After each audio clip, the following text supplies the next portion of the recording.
আরাফার দিনের রোজা 8 তারিখে রাখবেন নাকি 9 তারিখে রাখবেন?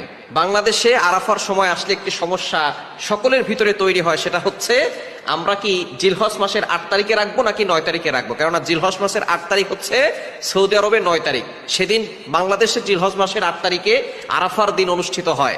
এখন অনেকের ভিতরে প্রশ্ন হচ্ছে, যেহেতু সেখানে আরাফার দিন অনুষ্ঠিত হচ্ছে, এই দিনে আমরা রোজা রাখবো, আর হাদিসের ভিতরে এসেছে জিলহজ মাসের 9 তারিখ।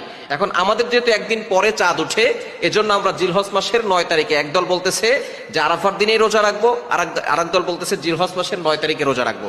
এই ক্ষেত্রে আমরা যেহেতু জিলহজ মাসের প্রথম 10 দিন আল্লাহর কাছে সর্বশ্রেষ্ঠ, এজন্য আমরা জিলহজ মাসের 8 তারিখেও রোজা রাখবো, জিলহজ মাসের 9 তারিখেও রোজা রাখবো। কেননা যে ব্যক্তি জিলহজ মাসের আরাফার দিনের এই রোজাটা রাখে, নবীজি সাল্লাল্লাহু আলাইহি সাল্লাম জানিয়ে দিয়েছেন তার আগের 1 বছরের গুনাহ এবং পরের 1 বছরের গুনাহ, সব গুনাহ আল্লাহ তাআলা ক্ষমা করে দেন। এজন্য অবশ্যই আমরা জিলহজের প্রথম 10 দিন বেশি বেশি রোজা রাখার চেষ্টা করব, বিশেষ করে আরাফার দিনের এই তারিখে, বিশেষ করে জিলহজ মাসের 8 তারিখেও রোজা রাখবো, 9 তারিখেও রোজা রাখবো। তাহলে আরাফার দিনের রোজা আমাদের মিস হবে না ইনশাআল্লাহ।